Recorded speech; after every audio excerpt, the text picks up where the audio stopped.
Welcome to my YouTube channel. SSLC biology പരീക്ഷയ്ക്ക് ചോദിക്കാൻ സാധ്യതയുള്ള കുറച്ച് ക്വസ്റ്റ്യൻസുമായിട്ടാണ് ഞാൻ ഇന്ന് വന്നിരിക്കുന്നത്. നമുക്ക് ഒരു ക്വസ്റ്റ്യൻ ഡിസ്കസ് ചെയ്ത് പോകാം. DNA ഫിംഗർ പ്രിൻറ്റിംഗ് ഒരു 2 മാർക്കിനോ 3 മാർക്കിനോ ചോദിക്കാൻ പറ്റാവുന്ന ഒരു ചോദ്യമാണിത്. അപ്പോൾ നന്നായിട്ട് നോക്കുക. DNA ഫിംഗർ പ്രിൻറ്റിംഗ് എന്താണ്? DNA ഫിംഗർ പ്രിൻറ്റിംഗ് നോക്കാം. എല്ലാ മനുഷ്യരിലും 99.9% DNA ഒരേപോലെയാണ്. ബാക്കിയുള്ള 0.1% വ്യക്തികൾ തമ്മിൽ വ്യതിയാനങ്ങൾ കാണപ്പെടുന്നു. DNA ന്യൂക്ലിയോടൈഡുകളുടെ ക്രമീകരണം വിശകലനം ചെയ്ത് വ്യക്തികളെ തിരിച്ചറിയാൻ ഉപയോഗിക്കുന്ന സാങ്കേതിക വിദ്യയാണ് DNA ഫിംഗർ പ്രിൻറ്റിംഗ്. വിരലടയാളം ഓരോരുത്തർക്കും വ്യത്യസ്തമായിരിക്കുന്നത് പോലെ പ്രസ്തുത ക്രമീകരണവും ഓരോ വ്യക്തിയിലും വ്യത്യസ്തമായിരിക്കും. ഈ സവിശേഷത വ്യക്തികളെ തിരിച്ചറിയാൻ സഹായിക്കുന്നു. വ്യത്യാസങ്ങൾ പ്രധാനമായും കാണപ്പെടുന്നത് പ്രോട്ടീനുകളെ ഉണ്ടാക്കാൻ സഹായിക്കാത്ത ഭാഗങ്ങളിലാണ്. ഈ ഭാഗങ്ങളിൽ ചില DNA ശ്രേണികൾ ആവർത്തിച്ച് കാണാറുണ്ട്.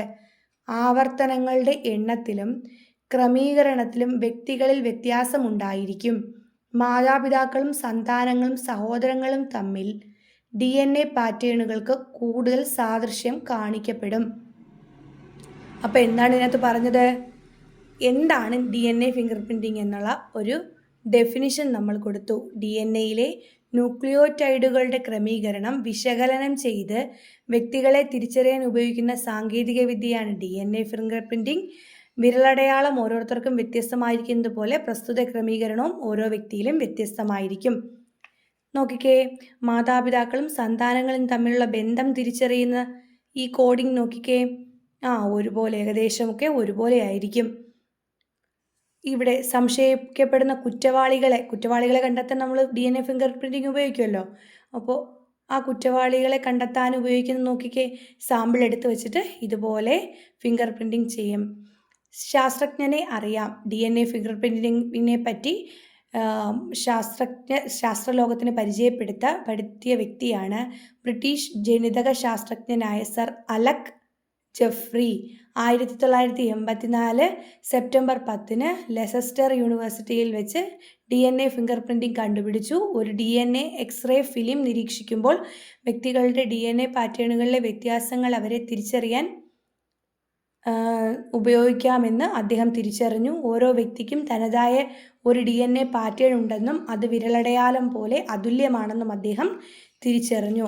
ഇനി എന്തൊക്കെയാണ് DNA ഫിംഗർ പ്രിൻറ്റിങ്ങിൻ്റെ ഉപയോഗങ്ങൾ? DNA ഫിംഗർ പ്രിൻറ്റിംഗ് പഠിക്കുമ്പോൾ നമ്മൾ എങ്ങനെ യൂസ് ചെയ്യാമെന്നൂടെ പഠിക്കണ്ടേ? 1. കുറ്റവാളികളെ തിരിച്ചറിയാൻ.